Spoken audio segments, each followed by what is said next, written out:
Lequel des trois, à ton avis, a été le prochain de l'homme qui était tombé entre les mains des bandits? Celui qui a fait preuve de bonté envers lui.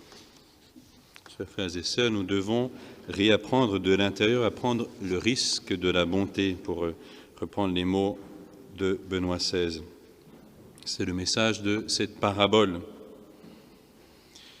Le contenu de la loi était bien connu du scribe, tout comme pour nous. Aimer Dieu, aimer son prochain. Alors il pose la question concrète, qui est mon prochain?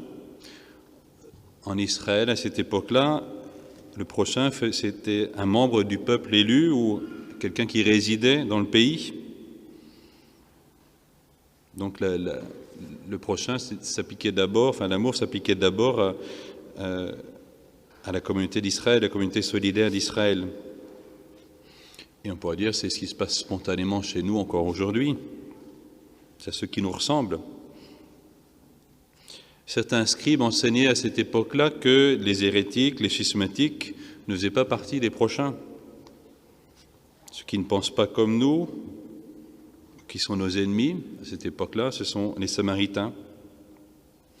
Encore une fois, pour nous, c'est la même chose aujourd'hui. Nous excluons de notre amour bien des personnes pour des raisons idéologiques. Et c'est pour cela que Jésus, non sans ironie, prend l'exemple d'un Samaritain qui descend sur le chemin de Jéricho.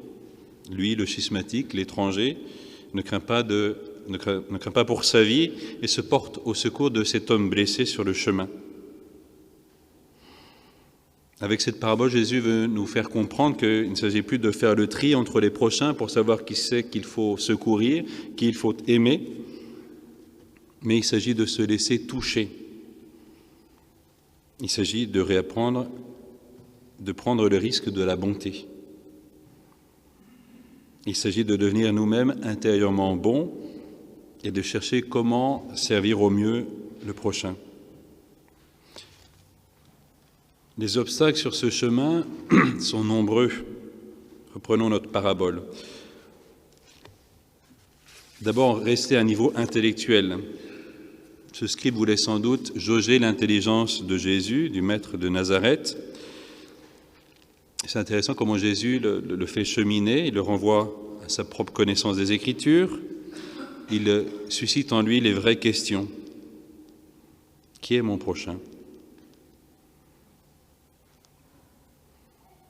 Il l'aide à trouver en lui les vraies questions, questions qui engagent sa propre vie.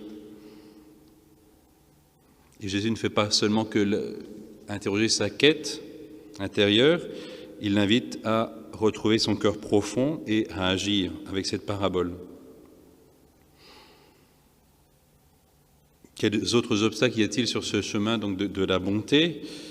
Alors, dans la parabole, il y a la peur des brigands, la peur que ce soit inutile, il est peut-être déjà mort, de fait on nous dit qu'il est à demi-mort, la peur du qu'en dira-t-on. Saint Jean nous enseigne que l'amour parfait bannit la crainte.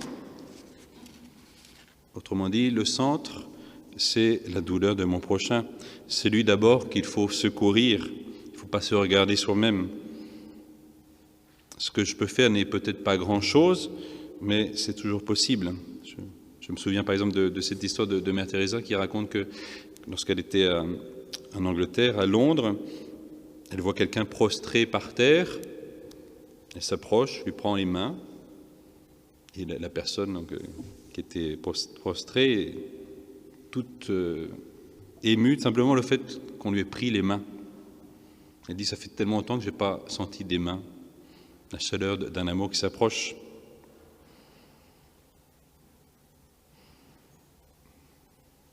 Si je considère vraiment la douleur, la détresse de mon prochain, mon cœur trouvera le chemin avec la grâce de Dieu, que ce soit un regard compatissant, que ce soit du respect, que ce soit une parole ou un geste qui sauve.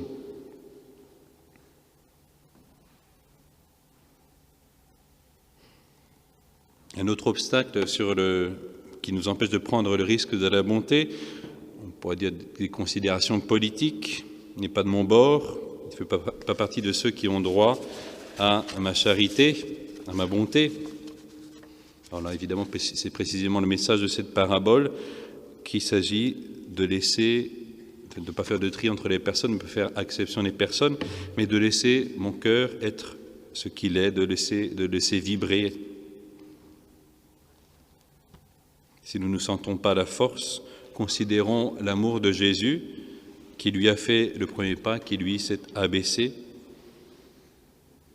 qui s'est fait souffrant et qui se manifeste aussi dans celui qui est pauvre, dans celui qui est nu, dans celui qui est en prison, dans celui qui est déconsidéré. En laissant vibrer mon cœur, c'est Jésus lui-même que je rejoins dans le pauvre, dans celui qui a besoin. Dernier obstacle que j'ai relevé pour prendre le risque de la bonté, c'est la peur de prendre en charge. Souvent on se dit, je ne vais pas le faire parce que je mets le doigt dans l'engrenage et ça ne s'arrêtera plus. Ou la peur de ne pas pouvoir aller jusqu'au bout. À quoi ça sert de commencer parce que